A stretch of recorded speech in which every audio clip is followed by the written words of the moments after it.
your smart speakers, and of course crystal clear on DAB digital radio across the county. And it is great to have your company this Monday night. Now, coming up between now and 9, we'll of course round up a busy weekend of cricket action from across Pembrokeshire, starting with the Ormond Youth Cup Final, but Cresselly and Carew are continuing their tussle at the top of the table.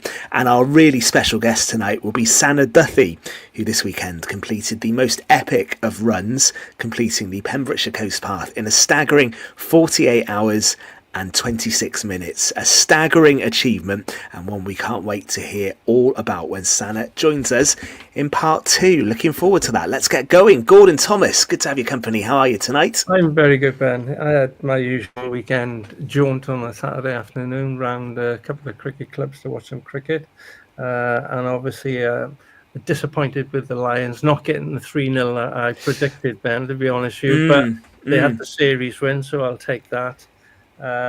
Maybe talk the Lions in part 3, actually, Gordon. I thought it was quite an underwhelming performance, really, on Saturday. So we will come to that. And you talk about your jaunt around the county. I ran 5.5 miles yesterday, but it's nothing compared to what Sana did, and I can't wait to talk to her. But before she joins us, what an achievement that was!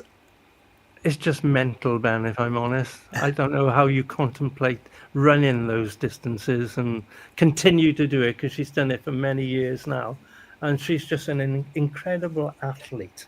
And she's now broken her own record is now gone, isn't it? And I think they call it the fastest known time or fastest known record. Yeah. But she's absolutely smashed her own time, and I can't wait to hear about it. So San will be with us in part 2. Hi Tom, how are you?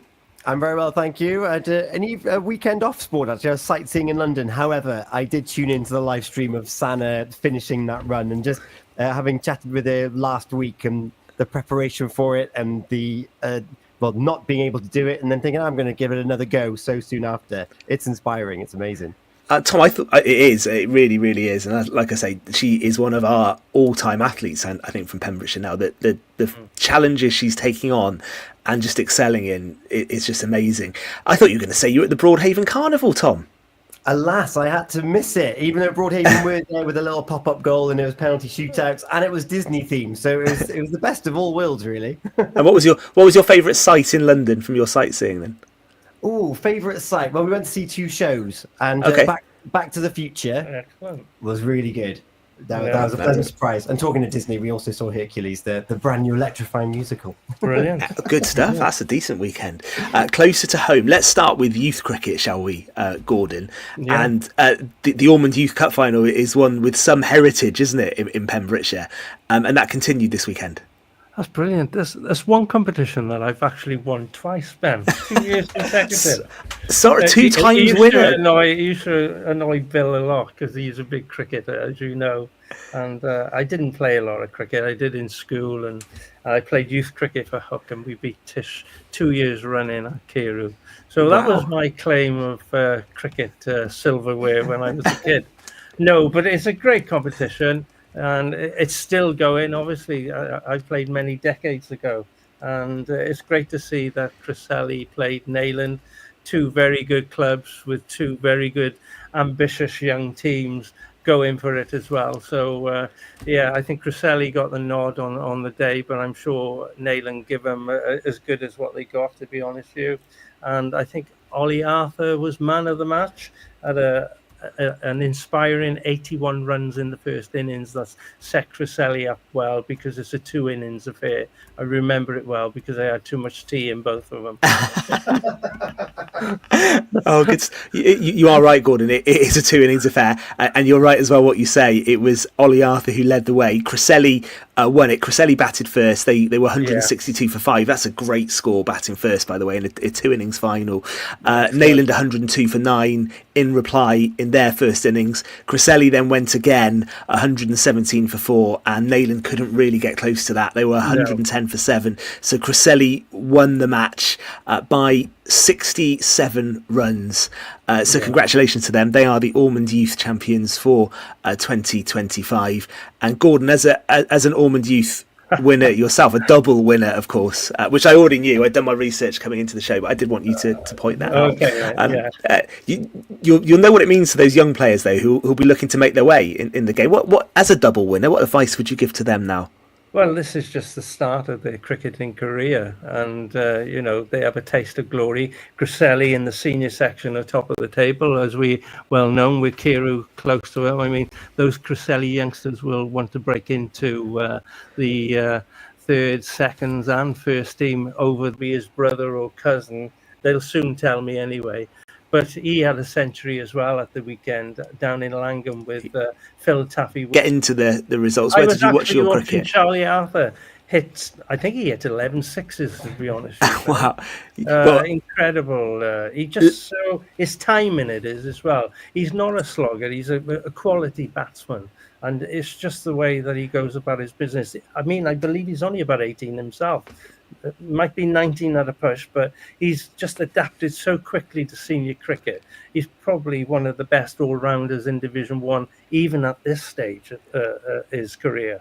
Well, Cresselly stay top of the table, and it's fast becoming, I think, a season for batting sides. We've seen some really big scores this season, maybe because the weather's been good and we've got consistent play. But Cresselly racked up 352 for 2 at Langham, declared off 35 overs. Charlie Arthur, as we've just heard, 106. Phil Williams, 128, and Tom Murphy, 75. I mean, that is, in a Division 1 fixture, that's a huge margin of victory. 220 runs they won by. I know it. Yeah, it is top versus bottom, and that's no disrespect to Langham, but even so, Cresselly have been so consistent over the whole of this season as well. I think they had one little blip against their close neighbours, Carew, and Carew have had a blip, and I think there's only 4 points between them going in with 3 games left to play. It's going to be a very interesting business end of the season for the cricket, especially in Division 1 as well, and Division 2. We can speak about that a bit later as well. Yeah, we will in just a sec, because we should say, for all Cresselly keep on doing, churning out wins, so do Carew as well. So they're not giving any ground at all. Carew beat Burton by 4 wickets. Again, I think the last few weeks Carew have got the job done, haven't they, each week? It hasn't necessarily been pretty, but they've dug in, they've shared the runs around. Tim Hicks made 46, and they beat Burton by 4 wickets. And at this stage, that's all they can keep doing, really. They just need to keep winning and hope Cresselly do slip up. Yeah, that's all. Exactly that, Ben. You've just got to wait for one of them to slip up. At this moment in time, it's difficult to see which side will slip up. I mean, Carew are going great, Cresselly are going great. I haven't looked at the end of season fixtures, I don't think they're going to play each other, but they've got to play some of the top sides in and around them. As long as the weather don't scupper it, that's all I'm hoping for. I hope they can just get through it and may the best side win then. I think 6 points in it now at the top. So I can tell you actually the run-in. So Cresselly plays Saundersfoot, who are third this coming Saturday. That is a tough one, actually. And that's the one that Carew, who go to Branston at the weekend, will just say, could there be a glimmer? Could Saundersfoot, who we know on their day are a good side, then on the 16th of August, Gord, the two sides meet in what will be the title decider, won't it? Cresselly against Carew on the 16th of August at Cresselly. Okay. And you kind of feel that one will be a title decider, I think. Whoever wins that day effectively will be. Both win this coming weekend, and it comes to the following week. You're right, Ben. It's going to be... That is the decider for the season. Whoever wins that game will go on to win the title. And in case we do get there, in case there's rain on the 16th of August, who knows? I might check that in a sec, actually. In case there's rain, Carew home to Neyland on the last day, and Cresselly go to Branston on the last day as well. So, I've got a say in both Carew and Cresselly's destiny then, because they're playing both those sides. And Herbrandston is a very much improved side this season as well, to be fair to those guys. They played really well, and they're capable of turning any one of them over. It could happen. It's going to be an exciting finish. I can tell you. It's great. It's great. It's been one of the most exciting for many a season, to be honest with you. They really, yes, it's a 2-horse race, but, it's going to go down to the wire. The long range forecast gives for Saturday. No, don't go too far. Saturday, 16th of August. At the moment, sunny intervals and a light breeze. Highs of 23. So I mean, that's pretty perfect, isn't it? Really? That's perfect. We can manage that. We can deal with that, can't we? And you just alluded to something actually, Gordon. You said about Division 2. Yes, I know. It's such a shame Fraser's not here this evening. Oh no, he would have been gloating forever, mate. I mean, I think he would have been wearing full Llanrhian kit had he been here today. Yeah. Because they pulled off an amazing result, actually, Llanrhian. They beat Narberth, Harris and Allen finalists, Narberth as well, by 43 runs. That was a bit of a shock, wasn't it? My old team, Hook, who are now second in that division. Who did they beat, Ben? Hook. Yeah, you haven't looked, see? No, I just skipped to the table. I was about to run you down the table, but yes. So Hook. Who did Hook beat? Yeah, I'm going to tell you. Hook beat St Ishmael's by 3 runs. I mean, that was a staggering game as well. League leaders St Ishmael's. Now that's a surprise, isn't it? That was a surprise. That takes us back to the Ormond Youth Cup days of when I played. How many years ago against Tish in the final twice? Some things never change, Gordon. No, I'm only joking. How the talent has come through. Well, as a Hook legend, that must have meant a lot to you. But no legend, mate. A legend or whatever, but never a legend of cricket. So that was an incredible set of results in Division 2. Great, isn't it? It's just, it's lovely to see that happening. No, I know the top sides don't want to lose, but it's good to see that, it's a level playing field for about 5 or 6 teams in that division, and anything can happen. And on Saturday, both of the top sides lost. And what it means is St Ishmael's are top on 257 points with 3 games to play. Your team Hook are second on 250, and it's Narberth who are now third on 248 with a Harris and Allen final to look forward to. Are they taking their eye off the league ball, mate? Is it all for the Harris and Allen, the glory they go in for? I don't know. Who do you think will get over the line in Division 2? Because it will be 2 from 3, won't it? I honestly believe Tish will go on and win it, despite their loss on Saturday.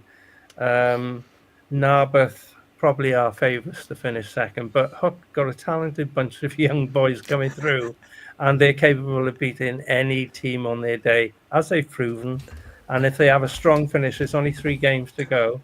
If they can finish all their games with W beside their name, they'll definitely be promoted. Indeed, it's going to be an exciting finish, isn't it, in Division 2? It is. It's good to see.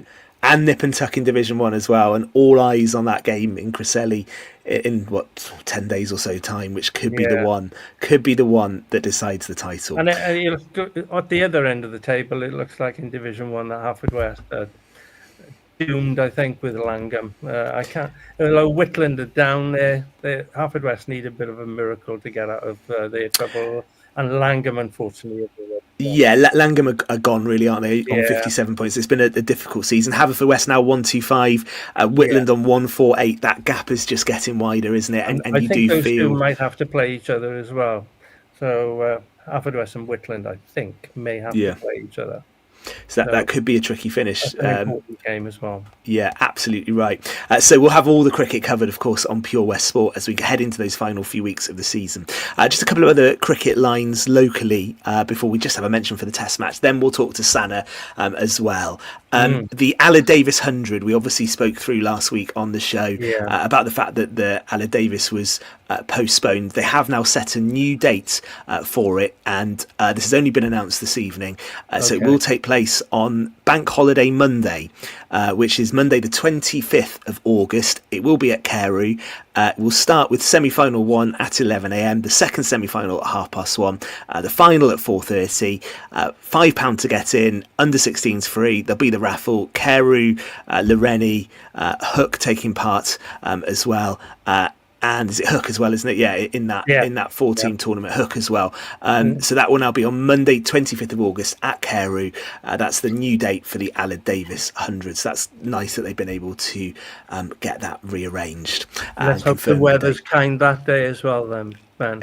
It feels a gamble, doesn't it? A Pembrokeshire Bank Holiday Monday. You know what happens on Bank Holiday Monday. I don't want to scupper things, but it can be a bit ropey on. Or, Let's hope that's not the case. We're going to go on to part 2 in just a second and chat to Sana. One of the things we will feature before the end of the show, though, we'll go back to cricket because I was glued to it this morning, although, like many people, I was meant to be working, so maybe I shouldn't have said that. But I was watching the cricket this morning, and it was such a brilliant end to a test match. But Chris Woakes coming out to bat with his arm in a sling under his jumper and batting one-handed, didn't face a single ball, was involved in a stand of 10 with Gus Atkinson for the 10th wicket. It's just made us think. I thought it was incredible that he went out to bat, because I was glad he didn't face a ball, actually, because it would have, India would have had to have played it, and they would have landed one in his shoulder, wouldn't they? Is what they would have done. But it has made us think, have you ever played with an injury? And I bet back in your day, Gordon, long after you were winning multiple Ormond Youth titles in your rugby days, you must have played carrying some injuries. I think most players during their careers have played when they shouldn't have played. I know that I picked up a shoulder injury many years ago playing for Llanrhian then, Ben, and as part of my recuperation, I went and played the round ball for Camrose in the Pembrokeshire Football League Division 2, just because I had in my head I didn't have to tackle anybody, as in a rugby tackle, or I didn't have to use my shoulder. Not thinking that you do go shoulder to shoulder with some players, on a football pitch. But I got away with it. I managed to keep my fitness levels up a little bit without getting hurt again. And a few weeks later, I was back playing rugby again. Oh, wow. I think fair play to Woakes this morning, because that took some courage to come out. So have you ever played sport whilst injured? Get in touch, let us know, leave us a message on the Facebook page. We'll come back to that in part 3, and we'll talk about that brilliant test match as well, and of course the end to the Lions series down under as well. We'll do that in part 3, but on the way next, it's going to be brilliant to welcome Sana Duffy back to Pure West Radio the day after completing that amazing monumental challenge on the Pembrokeshire Coast Path. She'll be our guest in just a few moments.